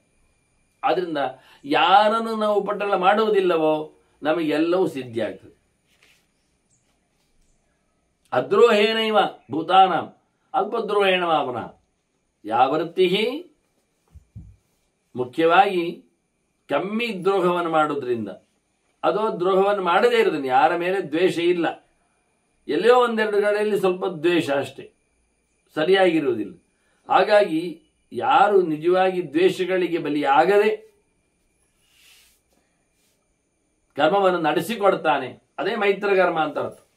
ಇನ್ನು ದ್ರೋಹವನ್ನು ದ್ವೇಷವನ್ನು ಮಾಡದೆ ಅನ್ಯಾಯ ಮಾಡದೇ ಆಗುವುದಿಲ್ಲ ಅಂದ್ರೆ ಚೂರು ಕರ್ಮ ಅನ್ಯಾಯ ಮಾಡುವಂತ ಸ್ವಲ್ಪ ಮಟ್ಟಿನಲ್ಲಿ. ಆದ್ರಿಂದ ಬಹಳ ದೊಡ್ಡ ಮಟ್ಟಿನ ಮೋಸ ಮಾಡುವುದಕ್ಕಿಂತ, ಅನ್ಯಾಯ ಆಗುವುದಕ್ಕಿಂತ, ಹಿಂಸೆ ನಡೆಸುವುದಕ್ಕಿಂತ ಬಹಳ ಕಮ್ಮಿ ಮಟ್ಟದಲ್ಲಿ ಹಿಂಸೆ ಆಗುವುದನ್ನು ನೋಡಿಕೊಳ್ಳಿಕ್ಕೆ ಆಗ್ತದ ನೋಡು. ಹಾಗೆ ನಾನು ಮಾಡಿದ್ದೆ. ಅದು ನಿಜವಾಗಿ ಯಾವೃತ್ತಿ ಸಹ ಪರಮೋ ಧರ್ಮ, ಆ ರೀತಿಯಾಗಿ ಒದಗುವುದು ಅತ್ಯಂತ ಹೆಚ್ಚಿನ ಧರ್ಮ ಅನಿಸಿದೆ, ಶ್ರೇಷ್ಠ ಅನಿಸಿದೆ. ತೇನ ಜೀವಾಮಿ ಜಾಜಲೆ, ನಾನು ಹಾಗೆ ಬದುಕ್ತಾ ಇರೋದು. ಆದಷ್ಟು ಅಲ್ಪ ಹಿಂಸಕನಾಗಿ, ಕಮ್ಮಿ ಹಿಂಸಕನಾಗಿ, ನಾನು ಮುಖ್ಯವಾಗಿ ಎಲ್ಲವನ್ನು ಬಿಟ್ಟವನಾಗಿ ಇರುವ ಹಾಗೆ ನಾನು ಬದುಕಿದ್ದೇನೆ. ಎಲ್ಲ ಮೈತ್ರ ಭಾವದಿಂದ ನಾನು ಬದುಕಿದ್ದೇನೆ. ನೋಡಿ, ನನ್ನ ಮನೆಗೆ ಖರ್ಚು ಕಡಿಮೆ. ಇದ್ದ ಬಿದ್ದ ಪರ್ಕಟ್ ಕಡ್ಡಿ ಕೋಲುಗಳಿಂದಲೇ ನಾನು ಕಟ್ಟಿಬಿಟ್ಟದ್ದು. ಪರಿಚ್ಛಿನ್ನೈ ಕಾಷ್ಟತ್ರಣೈ ಮಯೇದಂ ಶರಣಂಕೃತಂ. ನಾನು ಇದಕ್ಕೆ ತುಂಬ ಖರ್ಚು ಎಲ್ಲ ಮಾಡಲಿಕ್ಕೆ, ತುಂಬ ಜನರನ್ನು ಘಾಸಿಗೊಳಿಸಲಿಕ್ಕೆ, ತುಂಬ ಅನ್ಯಾಯ ಮಾಡಲಿಕ್ಕೆಲ್ಲ ಹೋಗ್ಲಿಲ್ಲ. ಅಲ್ಲಿಂದ ಅಲ್ಲಿಗೆ ಮಾಡಿಕೊಂಡಿದ್ದೆ. ಹಾಗಾಗಿ ನನ್ನದು ವೈಭವದ ಮನೆ ಅಲ್ಲ, ಗಟ್ಟಿಮುಟ್ಟಾದ ವೈಭವದ ಮನೆ. ಆದರೆ ದುಡ್ಡು ಎಷ್ಟು ಬೇಡ, ಅದು ಎಲ್ಲಿಂದ ತೆಗಿಬೇಕು? ವ್ಯಾಪಾರದಿಂದ ತೆಗಿಬೇಕಾಗ್ತದೆ. ನಾನು ವ್ಯಾಪಾರ ಮಾಡುವವ, ನನ್ನ ಮನೆ ನೋಡು ಎನ್ನ ನಮೂನೆ ಉಂಟು ಅಂತ. ನಾನು ಹೇಗಿದ್ದೇನು ಅದು ನನ್ನ ವ್ಯಾಪಾರದ ಕಥೆ ಹೇಗೇನು. ವ್ಯಾಪಾರದಲ್ಲಿ ನಾನು ಎಲ್ಲಿಯೂ ಸಹ ಮೋಸ, ವಂಚನೆ, ಇನ್ನೊಬ್ಬರಿಗೆ ಇಡಿಸಿ ಆಗುವುದು, ದುಡ್ಡು ತಿನ್ನುವುದು ಎಲ್ಲ ಮಾಡುವುದೇ ಇಲ್ಲ, ಮಾಡಲಿಲ್ಲ. ವ್ಯಾಪಾರದಲ್ಲಿ ಬಂದಂತಹ ಸಣ್ಣ ಮೊತ್ತದಲ್ಲಿ ಒಂದು ಸಾಮಾನ್ಯ ದರ್ಜೆಯ ಮನೆಯನ್ನಿಟ್ಟುಕೊಂಡು ನಾನು ನನ್ನ ಬದುಕನ್ನು ಸ್ವಧರ್ಮೇ ನಿಧರ್ಮಶ್ರೇಯ ಅನ್ನುವಾಗೆ ನಿತ್ಯವಾದ ನನ್ನ ಧರ್ಮದಲ್ಲಿ ನಾನು ಕಳೀತಾ ಇದ್ದೆ. ಇಲ್ಲಿ ಏನು ಈಗ ಎಂತ ಗೊತ್ತುಂಟ, ಮನೆಯ ವೈಭವಗಳೇ ಜಾಸ್ತಿ, ಕಂಡಾಬಟ್ಟೆ ಫಿಟ್ಟಿಂಗ್ಸ್, ಫರ್ನಿಚರ್, ಇಂಟೀರಿಯರ್ ಡೆಕೋರೇಷನ್ ಹೇಳಿಕೊಂಡು. ಹಾಗಾಗಿ ಅದು ಆಗುವುದೇ ಇಲ್ಲ, ಅದು ಮುಗಿಲಾರದ ಸಂಗತಿ. ಹಾಗಾಗಿ ನಾನು ಯಾವುದನ್ನು ಹಾಕಿಕೊಳ್ಳದೆ, ಏನನ್ನು ಬಯಸಿಕೊಳ್ಳದೆ ನಾನು ನನ್ನ ಧರ್ಮವನ್ನು ಮಾಡ್ತಾ ಇದ್ದೆ. ಮತ್ತೆ ಇದು ಸತ್ತು ಸಾಮಗ್ರಿ ಅಲ್ಲ, ಇದೆಲ್ಲ ನಾನು ಮತ್ತೊಬ್ಬರಿಂದ ತಗೊಳ್ಳುದು. ಪರಹಸ್ತಾತ್ ಕ್ರೀತ್ವಾ ವೈ ಪ್ರತಿವಿಕ್ರೀಣೆ ಮಧ್ಯ ವರ್ಜ್ಯಾನ್ ಬಹುನಃ. ನಾನಿಲ್ಲಿ ಮಾರಾಟ ಮಾಡೋದ್ರಲ್ಲಿ ಏನಾದರೂ ಹೆಚ್ಚು ಕಡಿಮೆ ಉಂಟ ನೋಡು.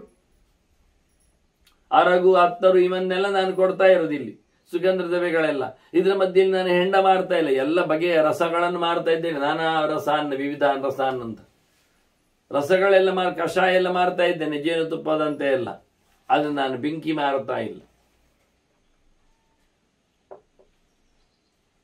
ಮಾತ್ರ ಅಲ್ಲ, ಮದ್ಯ ಕೊಡ್ತಾ ಇಲ್ಲ.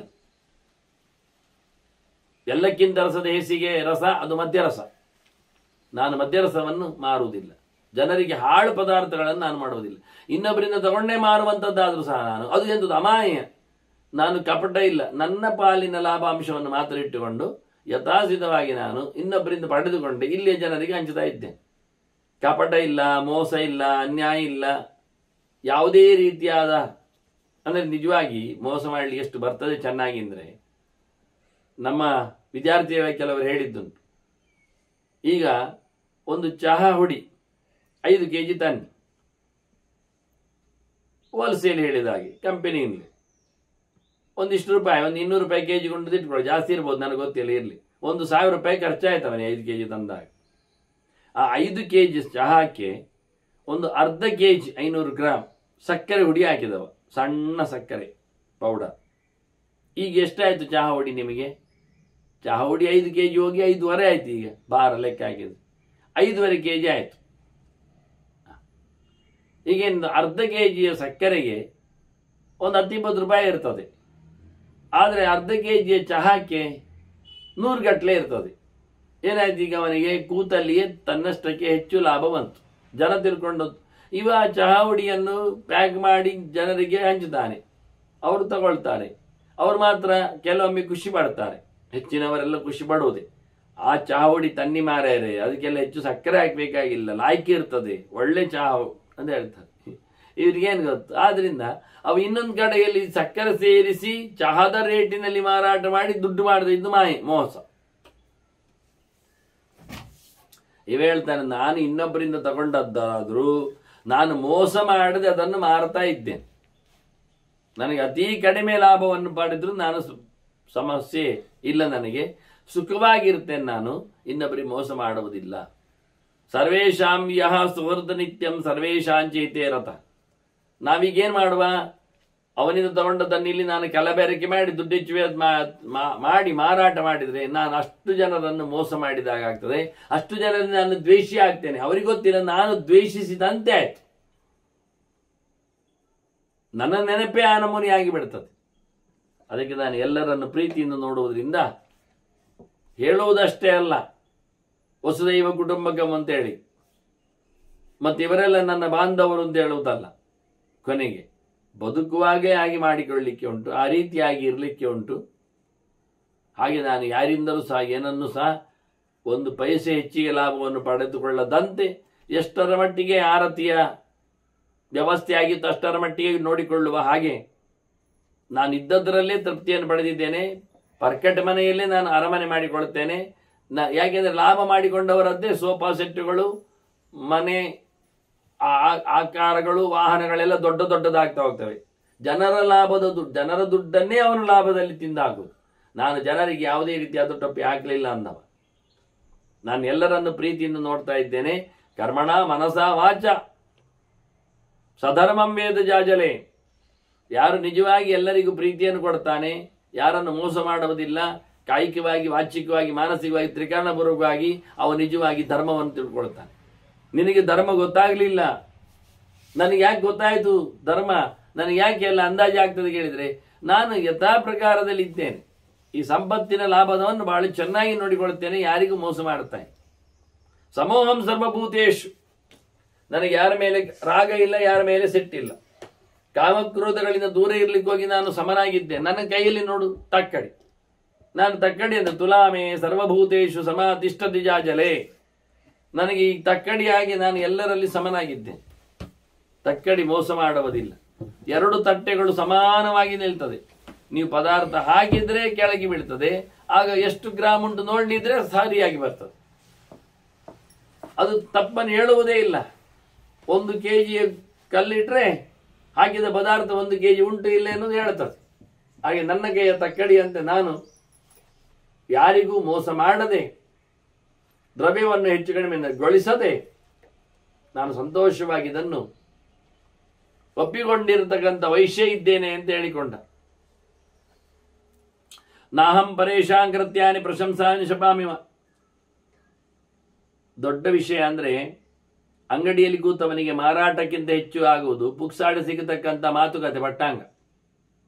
ಬಂದವರು ಬಂದದ್ದನ್ನು ಹೇಳ್ತಾರೆ, ಒಂದಕ್ಕೆ 1.5 ತಿಳಿಸ್ತಾರೆ. ಅವನಿಂದ ಏನುಂಟು ಅಂತ ಕೇಳಲಿಕ್ಕೆ ನೋಡ್ತೇವೆ. ಹೇಳ್ತಾನೆ, ನನಗೆ ಯಾರ ಸುದ್ದಿ ಇಲ್ಲ ಅಂದವ. ನಾನು ಯಾರನ್ನು ಸಹ ದ್ವೇಷಿಯನ್ನಾಗಿಸಿಕೊಳ್ಳುವುದಿಲ್ಲ, ಪ್ರಿಯನನ್ನಾಗಿಸಿಕೊಳ್ಳುವುದಿಲ್ಲ. ನನಗೆ ವ್ಯಾಪಾರ ಒಂದೇ, ಇಲ್ಲಿ ನಿಂತದ್ದು ವ್ಯಾಪಾರಕ್ಕೆ ಕೊಡುವುದು, ಸೊತ್ತುಗಳು ಇನ್ನೊಬ್ಬರಿಂದ ಪಡೆಯುವುದು, ಅದನ್ನು ಇವರಿಗೆ ತಲುಪಿಸುವುದು. ಕೆಲವೊಮ್ಮೆ ಏನಾಗುತ್ತೆ ಅಂದ್ರೆ, ಕಾಡು ಇರ್ತದೆ ನೋಡಿ, ಹೇಳಿದ್ದಲ್ಲ ಇವ ಅಗರು ಹತ್ತರು ಇವನ್ನೆಲ್ಲ ಮಾರಾಟ ಮಾಡ್ತಾ ಇದ್ದಾನೆ ಅಂತ. ಹಾಗಾಗಿ ಅದು ಕಾಡು ಉತ್ಪನ್ನಗಳಿದ್ದಾಗೆ, ಕೆಲವು ವನಸ್ಪತಿ ಶಬ್ದ ಔಷಧಿ ಅಂದಿದ್ದಾನೆ. ಆದ್ರಿಂದ ಅವು ಕಾಡಿನಲ್ಲಿ ಕೂತ್ಕೊಳ್ಳತಕ್ಕಂಥ ಜನರಿರ್ತಾರಲ್ಲ, ಕಾಡು ಮಲೆಯರೆಲ್ಲ, ಅವರಲ್ಲೇ ಇರುವವರು, ಅವರಿಗೆಲ್ಲ ಅದರದ್ದು ಪರಿಚಯ ಉಂಟು. ಮೂಲದ ಫಲಾನಿ ಅಂದಿದ್ದಾನೆ, ಬೇರುಗಳದ್ದು, ಮದ್ದಿನದ್ದು, ಅಲ್ಲಿ ಪ್ರಾಡಕ್ಟ್ ಅರಣ್ಯ ಉತ್ಪನ್ನಗಳು, ಅದನ್ನು ಅವರು ತರ್ತಾರೆ, ತಂದಿವನಿಗೆ ಕೊಡ್ತಾರೆ. ಇವ ಅದನ್ನು ತಗೊಳ್ತಾನೆ, ಅವರು ಎಷ್ಟು ಕೇಳಿದ್ದಾರೆ ಅಷ್ಟು ಕೊಟ್ಟು ತಗೊಳ್ತಾನೆ, ಜನರಿಗೆ ಅದನ್ನು ಇವ ತಲುಪಿಸ್ತಾನೆ. ಹಾಗಾಗಿ ಇವನ ಅದರಲ್ಲಿ ಲಾಭಾಂಶವನ್ನು ಇಟ್ಕೊಳ್ತಾನೆ, ಹೆಚ್ಚಿಗೆ ಇಲ್ಲ. ಹಾಗೆ ಅವರಿಗೆ ಅದನ್ನು ಕೊಟ್ಟು ಬಿಡ್ತಾನವ, ಇವನೇ ಹೋಗಿ ಕಾಡಿಂದ ತರುವುದಲ್ಲ, ಅವರು ಬದುಕ್ತಾರೆ. ಹಾಗಾಗಿ ಇವ ಹೇಳ್ತಾನೆ, ನಾನು ಎಲ್ಲರಲ್ಲಿಯೂ ಸಹ ಪಡೆದುಕೊಂಡು ಹಂಚುವುದರಿಂದ ನಾನು ಯಾರ ಒಡನಾಟದಲ್ಲಿಯೂ ನಾನಿಲ್ಲ, ನಾನಲ್ಲಿ ಹೋಗುವುದಿಲ್ಲ, ಅವರನ್ನು ನೋಡುವುದಿಲ್ಲ, ನನಗೆ ಗೊತ್ತಿಲ್ಲ. ಆದ್ದರಿಂದ ನಾನು ಅವರನ್ನು ಸಂತೋಷಗೊಳಿಸುವುದಾಗಲಿ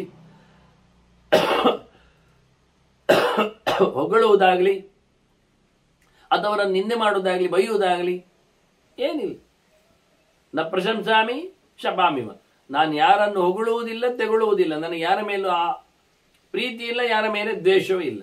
ಹಾಗಾಗಿ ಇಲ್ಲಿ ಬಂದವರಿಗೆ ನಾನು ನನ್ನ ಪದಾರ್ಥಗಳನ್ನು ನಾನು ವಿಕ್ರಯಣೆ ಮಾಡ್ತೇನೆ ಹೊರತು ಇನ್ನೇನು ಮಾಡುವುದಿಲ್ಲ. ಪುಕ್ಸಾಟೆ ಮಾತುಕತೆ, ಪುಕ್ಸಾಟೆ ಪಟ್ನಾಂಗ, ಪುಕ್ಸಾಟೆ ಶಾಪ ವರ, ಯಾರ್ಯಾರೋ ಸುದ್ದಿಗಳು ಏನಿಲ್ಲ. ಅವ ಹೇಳಿಕೊಳ್ಳೋ ರೀತಿ ನೋಡಿದ್ರೆ ಬಹಳ ಚೆನ್ನಾಗಿರೋದು. ಅದಕ್ಕೆ ಅಂತ ಹೇಳಿದ್ದಲ್ಲವ, ಒಟ್ಟಾರೆ ನನ್ನ ಬದುಕಿನಲ್ಲಿ ನಾನು ಯಾರನ್ನು ದ್ವೇಷಿಸುವುದಿಲ್ಲ, ಯಾರನ್ನು ಮೈಗೆ ಎಳ್ಕೊಳ್ಳುವುದಿಲ್ಲ. ಮತ್ತೆ ಹೇಗಿದ್ದೇನೆ ಕೇಳಿದ್ರೆ, ಆಕಾಶ ಸೇವ ವಿಪ್ರೇಂದ್ರ ಪಶ್ಯನ್ ಲೋಕಸ ಚಿತ್ರಧಾಮ, ಲೋಕ ಬಹಳ ಬಗೆ ಉಂಟು ಅಂದ ತಕ್ಷಣ ಅದರಾಗಿ ನಾವು ಆಗುವುದಲ್ಲ. ಮರದಲ್ಲಿ ಕೆಲವೊಮ್ಮೆ ಕೆಲವು ಪ್ರಾಣಿಗಳು, ಹುಳಗಳು, ಕೀಟಗಳು ಇರ್ತವೆ. ಅವುಗಳು ಯಾರಾದ್ರೂ ಬಂದ್ರೆ ಅಥವಾ ಅವುಗಳನ್ನು ಹಿಡಿಯುವ ಅಥವಾ ನುಂಗುವ ಇನ್ಯಾವುದೋ ಪ್ರಾಣಿಗಳು ಬಂದ್ರೆ ಅವುಗಳು ಮರದ ಬಣ್ಣಕ್ಕೆ ಬದಲಾಯಿಸಿಕೊಳ್ತವೆ. ಅದಕ್ಕೆ ಗೋಸುಂಬೆ ಜಾತಿ ಅಂತ ಕರೀತಾರೆ ಕೆಲವೊಮ್ಮೆ. ಓದಿಕ್ಯಾತ ಹಾಗೆ ತನ್ನ ಬಣ್ಣವನ್ನು ಬದಲಾಯಿಸಿಕೊಳ್ಳುತ್ತದೆ, ರೂಪವನ್ನು ಬೇರೆ ಮಾಡಿಕೊಳ್ತದೆ. ಹಾಗೆ ನಾನು ಜನರಿಗೆ ತಕ್ಕುದಾಗಿ ಇಲ್ಲ. ನಾನು ಜನರು ಬಹಳ ಬಗೆಯಲ್ಲಿದ್ದಾರೆ, ಚಿತ್ರ ವಿಚಿತ್ರ ಇದ್ದಾರೆ. ಅವರ ಟೇಸ್ಟಿಗೆ ಅನುಗುಣವಾಗಿ ನಾನು ಇರುವುದಿಲ್ಲ. ಮಾತುಗಾರನಲ್ಲಿ ಮಾತುಗಾರನಾಗಿ, ಚಾಡಿಗಾರನಲ್ಲಿ ಚಾಡಿಗೋರನಾಗಿ, ಸುಳ್ಳುಗಾರನಲ್ಲಿ ಸುಳ್ಳು ಹೇಳುವವನಾಗಿ, ಅಭಿಮಾನವಂತರಲ್ಲಿ ಅಭಿಮಾನವಂತರಂತೆ, ಅಹಂಕಾರ ಡಂಬ ಕೊಚ್ಚಿಕೊಳ್ಳುವವರೇ ಡಂಬ ಕೊಚ್ಚಿಕೊಳ್ಳುವವನಾಗಿ ನಾನೇನು ಮಾಡುವುದಿಲ್ಲ ಹಾಗೆ ಅಂದೇವ. ಲೋಕದ ಚಿತ್ರ ವಿಚಿತ್ರತೆ ನೋಡಿದಾಗ ಒಬ್ಬೊಬ್ಬೊಂದು ರೀತಿ ಇರುತ್ತಾರೆ.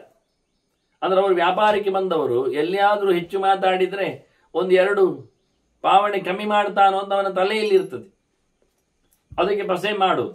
ಇವ ಮಾತಾಡ್ತಾ ಸ್ವಲ್ಪ ಅವನಲ್ಲಿ ವ್ಯಾಪಾರ ಕುದುರಿಸಲಿಕ್ಕೆ ನೋಡು, ಇದೇನು ಬೇಡ, ಬೇಕು ಬೇಡ ಇಷ್ಟೇ, ಪದಾರ್ಥ ಅಲ್ಲಿಂದ ಬಂದಿದೆ, ನಾನು ತಯಾರಿಸಿದ್ದಲ್ಲ, ನನಗಿಲ್ಲಿದ್ದಲ್ಲ, ನಿಮಗೆ ಆಗಿ ಕೊಡ್ಲಿಕ್ಕೆ ನಾನು ನಿಂತಿದ್ದೇನೆ. ಇದು ಒಬ್ಬ ಕಾಡಿನ ಒಂದು ಕಡೆಯಲ್ಲ, 16 ಕಡೆಯಿಂದ ಅವನಿಗೆ ಬರ್ತದೆ.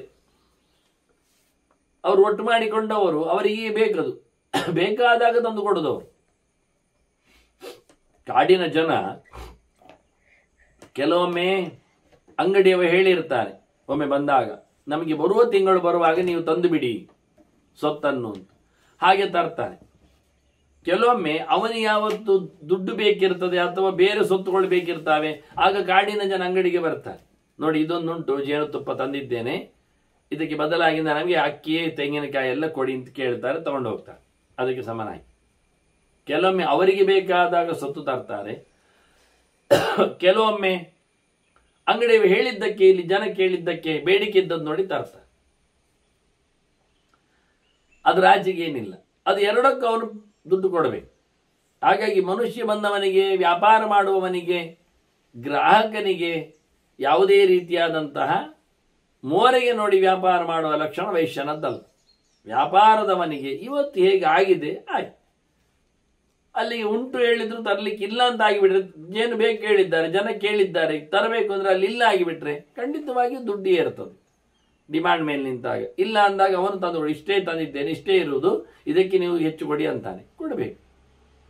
ಅದನ್ನು ನೀವು ನಿಷ್ಕಪಟವಾಗಿ ಜನರ ಮೇಲೆ ಯೋಚನೆ ಇದ್ದಾಗ, ಯಾರ ಲೋಕವನ್ನು ನೋಡಿಕೊಳ್ಳದೆ ಅವರ ಏರುಪೇರುಗಳನ್ನು, ಅವರ ದಾಕ್ಷಿಣ್ಯವನ್ನು, ಅವರ ಬಲಾತ್ಕಾರವನ್ನು, ಅವರ ಪೂಸಿ ಮಾಡುವ ವಿಧಾನವನ್ನು, ಅವರು ಟೊಪ್ಪಿ ಹಾಕುವ ಕಲೆಯನ್ನು, ಇದ್ಯಾವುದನ್ನು ನಾನು ನೋಡುವುದಿಲ್ಲ. ನಂದು ತಕ್ಕಡಿ, ನಂದು ಆಕಾಶ. ಆಕಾಶ ಅಂದ್ರೆ ಅಸಂಗ. ಆಕಾಶಕ್ಕೆ ನೋಡಿ, ನಾವೀಗ ಆಕಾಶ ಇಲ್ಲಿ ಇದೆ, ಒಂಚೂರು ಬೆಂಕಿ ಮಾಡಿ ಬಿಸಿ ಮಾಡಿ ಆಕಾಶ ಸುಡ್ತೇನೆ ಹೇಳಿದ್ರೆ ಏನಾಗುವುದಿಲ್ಲ. ನಾನು ಆಕಾಶಕ್ಕೆ ನೀರು ಹಾಕ್ತಾ ಇದ್ದೇನೆ, ನೀರು ಚೆಪ್ಪಿದ್ರೆ ಅದು ಚಂಡಿ ಆಗುವುದಿಲ್ಲ. ಆದ್ರೆ ನಿರ್ಲಿಪ್ತವಾದ ಆಕಾಶದಿಂದ ನಾನು ಯಾವುದಕ್ಕೂ ಸ್ಪಂದಿಸದೆ ಅಸಂಗನಾಗಿ, ಹೆಚ್ಚು ಆಸಕ್ತಿಯನ್ನು ವಹಿಸದೆ, ಓವರ್ ಅಟ್ಯಾಚ್ಮೆಂಟ್ ಇಲ್ಲದೆ, ಬಂತು ಉಂಟು ಆಯ್ತು ಹೋಯ್ತು, ನಂದು ಕೇವಲ ವ್ಯಾಪಾರ ಮಾತ್ರ, ಅದು ನಡೆಸಿದೆ, ಮುಗಿದೋಯ್ತು. ಇಂಥ ಬಹಳ ರೇರ್ ಜನ ಇದ್ದಾರೆ. ಅದೇನು, ಜನರ ಹಿತದೃಷ್ಟಿಯಿಂದ ದುಷ್ಟ ಪದಾರ್ಥಗಳನ್ನು ಮಾರಿಕೊಳ್ಳದೆ, ಜನರು ಬೇಕು ಹೇಳ್ಕೊಡ್ತೇನೆ ಹೇಳಿದ ವ್ಯಾಪಾರ ಅಲ್ಲ ಇದು. ವ್ಯಾಪಾರದಲ್ಲಿ ಒಂದು ಧರ್ಮ ಇದೆ ನೋಡಿ. ಹೇಳ್ತಾರೆ ಮದ್ಯ ವರ್ಜ್ಯಾನಂದ, ನಾನು ಕಳ್ಳು ಮಾರಾಟ ಮಾಡುವುದಿಲ್ಲ. ಕಳ್ಳಿನಿಂದ ಜನ ಹಾಳಾಗ್ತಾರೆ, ತಂದು ಕೊಟ್ಟರೆ ಕುಡಿತಾರೆ, ಅದು ವಿಷಯ ಅಲ್ಲ, ಅದನ್ನ ಬೇಡ ಅನ್ನವ. ಎಷ್ಟು ಚೆನ್ನಾಗಿದೆ. ಜನರ ಆರೋಗ್ಯದ ಹಿತದ ದೃಷ್ಟಿಯಲ್ಲಿ ಯೋಗ್ಯವಾಗುವುದನ್ನಷ್ಟೇ ಮಾರಾಟ ಮಾಡುವುದು ಮಾರಾಟನ ಧರ್ಮ, ಮಾರಾಟಗಾರನ ಧರ್ಮ. ಹೀಗೆ ಬಹಳ ಚಂದವಾಗಿ ಇತ್ತೀಚೆಗೆ ಲೋಕದಲ್ಲಿ ತೆರಿಗೆಯ ಏರುಪೇರುಗಳನ್ನು ಸಮ ಮಾಡಲಿಕ್ಕೋಸ್ಕರ ಜನಸಾಮಾನ್ಯರಿಗೆ ನಿತ್ಯ ಉಪಯೋಗಕ್ಕೆ ಬರುವುದಕ್ಕೆಲ್ಲ ಬಹಳ ಕಡಿಮೆ ಮಟ್ಟಿನ ಟ್ಯಾಕ್ಸ್ ಹಾಕುವ ಮೂಲಕ ಯಾವುದು ಐಷಾರಾಮಿ ಬದುಕಿನಲ್ಲಿ ಇರ್ತದೆ, ಯಾವುದು ಡ್ರಗ್ಸ್ಗಳು ಕುಡಿತಗಳಿರ್ತವೆ, ಇವುಗಳನ್ನು ಬೇಡ ಹೇಳಿದ್ರು ಅವರು ನಡೆಸಿಕೊಡುದ್ರೆ ಅದಕ್ಕೆ ಕಂಡಾಪಟ್ಟೆ ಟ್ಯಾಕ್ಸ್ ಹಾಕುವ ಮೂಲಕ ಅದನ್ನು ಕಂಟ್ರೋಲ್ ತರಲಿಕ್ಕೂ ಆಗ್ತದೆ. ಅವರು ಎಷ್ಟು ಕೊಟ್ಟರು ಪೇ ಮಾಡೋದ್ರಿಂದ ಇದನ್ನು ಬ್ಯಾಲೆನ್ಸ್ ಮಾಡಲಿಕ್ಕೂ ಆಗ್ತದೆ. ಯಾವನೊಬ್ಬ ಸಿಕ್ಕಾಪಟ್ಟೆ ಕುಡಿತಾನೆ ಅಂದ್ರೆ ಅವನ ದುಡ್ಡು ಹೆಚ್ಚಾಗಿದೆ ಅಂತಲೇ ಅರ್ಥ ಅಲ್ವಾ? ಅಲ್ಲ, ಸಮಸ್ಯೆ ಆಯ್ತು ಒಂದು ಕುಡ್ದಾದ್ರಿ, ಸಮಸ್ಯೆ ಹೋಯ್ತು ಕುಡ್ದಾದ್ರಿಂದ. ಹಾಗಾದ್ರೆ ಎಲ್ಲರಿಗೂ ಅದನ್ನೇ ಹೇಳ್ತಿದ್ರು ನಾಳೆಯಿಂದ. ಸಮಸ್ಯೆ ಬಂದವರಿಗೆಲ್ಲ, ಆರೋಗ್ಯ ಕೆಟ್ಟವರಿಗೆಲ್ಲ ಒಂದು ಕುಡಿಯಿರಿ ಹೇಳಿದ್ರೆ ಅಲ್ಲಿ ಮುಗಿದೋಗಿ ಅದೇ ಮದ್ದಾಗ್ತಿತ್ತು. ಅಲ್ಲ, ಆಗುವುದಿಲ್ಲ. ಅದು ಇನ್ನಷ್ಟು ಸಮಸ್ಯೆಯನ್ನು ಉಲ್ಬಣಗೊಳಿಸ್ತದೆ, ಇನ್ನೊಬ್ಬರಿಗೂ ಸಮಸ್ಯೆಯನ್ನು ಮಾಡ್ತದೆ. ಹೀಗಾಗಿ ಇಂಥದ್ದನ್ನೆಲ್ಲ ಇವ ಮಾರಿಕೊಳ್ಳದೆ, ಜನ ಬೇಕೆಂದದ್ದನ್ನು ಕೊಟ್ಟಿದ್ದೇನೆ ಎನ್ನುವುದು ವೈಶ್ಯ ಧರ್ಮ ಅಲ್ಲ, ಜನರಿಗೆ ಯಾವುದು ಉಪಕಾರಕ್ಕೆ ಆಗ್ತದೆ ಎನ್ನುವುದನ್ನು ನೋಡಿಕೊಡ್ಬೇಕಾದ್ದು ವೈಶ್ಯ ಧರ್ಮ ಅಂತ ಹೇಳುವ ಮೂಲಕ ವ್ಯಾಪಾರದಲ್ಲಿ ಅದನ್ನು ಅಸಂಗತ್ವ ಅಂದ್ರೆ ಹೀಗೆ. ನಾನು ಏನು ನಿರ್ಲಿಪ್ತ ಇದ್ದೇನೆ ಹೇಳಿಕೊಂಡು ಒಂದು ಮಗು ಬೆಂಕಿ ಬೀಳುವುದನ್ನು ಸುಮ್ಮನೆ ನೋಡ್ತಾ ಇದ್ದೇನೆ ಹೇಳುವುದಲ್ಲಿ ಅಲ್ಲ ತಾತ್ಪರ್ಯ. ಆದ್ರಿಂದ ಬಹಳ ಚಂದವಾಗಿ ಈ ಆಕಾಶ ಧರ್ಮವನ್ನು ಅವಲಂಬಿಸುವಲ್ಲಿ ತುಲಾಧಾರ ಹೇಳುವುದು, ಅದಕ್ಕೆ ತಕ್ಕಡಿಯಿಂದ ಬಹಳ ಚೆಂದಾಗಿ ನನಗೆ ಅತ್ಯಂತ ಪ್ರಶಸ್ತವಾದದ್ದು ಇದೆಂದು ಸುಮಾರು ಸರ್ತಿ ಹೇಳ್ತಾನೆ. ನಾನು ತಕ್ಕಡಿಯಾಗಿ ಇದ್ದೇನೆ, ಎಲ್ಲರಿಗೂ ಸಮನಾಗಿರ್ತೇನೆ ಅಂತ. ನ್ಯಾಯದ ದೇವತೆಯ ಕೈಯಲ್ಲಿ ನಮ್ಮಲ್ಲಿ ಚಿತ್ರದಲ್ಲಿ ಅದನ್ನು ಕೊಟ್ಟಿರ್ತಾರೆ. ಆದರೆ ನೀವು ನೋಡಿರ್ಬೋದು, ಕೆಲವು ತಕ್ಕಡಿಗಳು ಮೇಲೆ ಕೆಳಗೆ ಇರ್ತದೆ ಅದರ ಕೈಯಲ್ಲಿ. ಹಿಡಿದುಕೊಳ್ಳುವಾಗಲೇ ಮೇಲೆ ಕೆಳಗೆ ಇದ್ದ ತಕ್ಕಡಿ ಆದರೆ ಇನ್ನು ಅದರಲ್ಲಿ ಕೂತಾಗ ಬಿದ್ದಾಗ ಎಷ್ಟು ಹೆಚ್ಚು ಕಡಿಮೆ ಆಗೋದು ಯೋಚನೆ ಮಾಡಿ.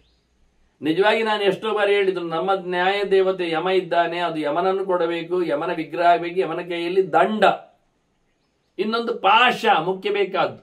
ಶಿಕ್ಷೆ ಇವತ್ತು ಸಿಗ್ತದೆ, ಯಾವತ್ತಾದ್ರೂ ಸಿಗ್ತದೆ, ಆದರೆ ಪಾಶ ಇಲ್ಲ. ನಮ್ಮ ನ್ಯಾಯ ದೇವತೆಗಳಲ್ಲಿ ಹಗ್ಗ ಇಲ್ಲ, ಅವರನ್ನು ಹಿಡಿಬೇಕು ತಪ್ಪಿಸಿಕೊಳ್ಳೋಗದಂತೆ. ಅವರು ಅತ್ತ ಜಾಮೀನಲ್ಲಿ ತಪ್ಪಿಸಿಕೊಳ್ತಾರೆ, ಇತ್ತ ದುಡ್ಡಿನಲ್ಲಿ ಸಾಕ್ಷಿಯನ್ನು ಪರ್ಚೇಸ್ ಮಾಡ್ತಾರೆ. ಆದ್ರಿಂದ ಮೊದಲು ಬೇಕಾದ ನಮ್ಮ ನ್ಯಾಯ ದೇವತೆ ಕೈಯಲ್ಲಿ ಯಮ ನ್ಯಾಯ ದೇವತೆ ಆಗಬೇಕು, ಜೊತೆಯಲ್ಲಿ ಅವನ ಕೈಯಲ್ಲಿ ದಂಡ ಮತ್ತೆ ಪಾಶ ಬರಬೇಕು. ಮೃತ್ಯುನಾ ಪಾಶ ದಂಡಾಭ್ಯಾಂ ಕಾಲೇನ ಶ್ಯಾಮಯ ಸಹ ಅಂತ ಯಮನ ಚಿತ್ರಣವನ್ನು ನಾವು ನವರಾತ್ರಿ ಕಳೀಲಿಕ್ಕೆ, ನವರಾತ್ರಿ ನಂತರದಲ್ಲಿ ಹಬ್ಬಕ್ಕೆ ಕರೆಯಲಿಕ್ಕೆ ಕೊಡು ಆಶ್ವಜದ ಕಡೆಯಲ್ಲಿ.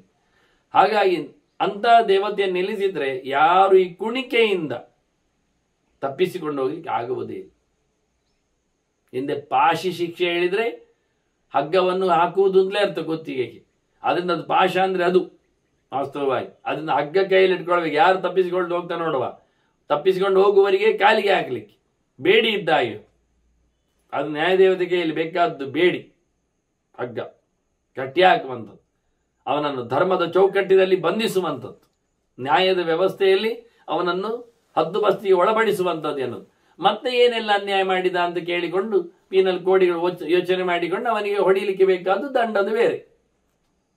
ಅದು ವಾಗ್ದಂಡವೋ ಅಥವಾ ದುಡ್ಡಿನ ಮೇಲೆ ಜುಲ್ಮಾನೆಯೋ ಅಥವಾ ಶಾರೀರಿಕ ದಂಡವೋ ಅದರ ನಂತರದ್ದು. ಅದನ್ನು ಮೊದಲು ಹಿಡಿಯುವುದು ಬೇಕಲ್ಲ, ಇವತ್ತು ತಪ್ಪಿಸಿಕೊಳ್ಳದಂತೆ ಮಾಡುವಂಥದ್ದು ಮುಖ್ಯವಾಗಿ ಬೇಕಾದ್ದು. ಆ ನೆಲೆಯಲ್ಲಿ ಇವತ್ತನ ತಕ್ಕಡಿಯನ್ನು ಬಹಳ ಚೆನ್ನಾಗಿ ಒಂದು ಮುಖದಲ್ಲಿ ವೈಶ್ಯ ಧರ್ಮವನ್ನು ಹಬ್ಬಿಸಿದ. ಇನ್ನಷ್ಟು ಮಾತುಗಳನ್ನು ತುಲಾಧಾರ ಅವನನ್ನು ಕೇಳಿದ್ದಕ್ಕೆ, ನಿನಗೆ ಹೇಗೆ ಮಾರಾಯ ನನ್ನ ಸಬ್ಜೆಕ್ಟ್ ಗೊತ್ತಾಯಿತು, ಎಲ್ಲಿಯೋ ಕಾಡಿನಲ್ಲಿ ಆದ ನೋಡಿ, ಎಷ್ಟೋ ಸಮಯ ಬಂದಿದ್ದಾನೆ, ಕಾಶಿಗೆ ಬರಲಿಕ್ಕೆ ಸಮಯ ಕಳೆದಿದ್ದಾನೆ ಅಂತ ಅದಕ್ಕೆ ಕೇಳಿದ್ರು ಅವರು. ಇವತ್ತು ನಿನ್ನೆ ಬಂದದ್ದಲ್ಲವ, ನಡ್ಕೊಂಡು ಅದು ಪ್ರತಿನಿತ್ಯವೂ ಬರುವ ಹಾಗೆ. ಬಹಳ ಸಮಯದ ನಂತರ ಕಾಶಿ ಬಂದಿದ್ದಾನೆ, ಎಷ್ಟೋ ದೂರದ ಚರಿತೆ, ಆ ಗುಬ್ಬಚ್ಚಿ ಗೂಡು ಕಟ್ಟಿದ್ದು ಇವನಿಗೆ ಗೊತ್ತಾಯ್ತು ಯಾಕೆ ಎನ್ನುವುದಕ್ಕೆ ಇಷ್ಟೆಲ್ಲ ಹಿನ್ನೆಲೆಯನ್ನು ಚಿಂತನೆ ಕೊಟ್ಟಿದ್ದಾನೆ, ಧರ್ಮದ ವ್ಯಾಖ್ಯೆ ಮಾಡಿದ್ದಾನೆ. ಇನ್ನಷ್ಟು ತುಲಾಧಾರನ ಧರ್ಮೋಪಾಖ್ಯಾನವನ್ನು ನಾವು ನೋಡ್ಲಿಕ್ಕೆ ಮತ್ತೆ ಕೇಳುವ. ವಂದನೆಗಳೊಂದಿಗೆ ಶ್ರೀಕೃಷ್ಣ ಅರ್ಪಣಮಸ್ತು. ನಾರಾಯಣ ನಾರಾಯಣ ನಾರಾಯಣ.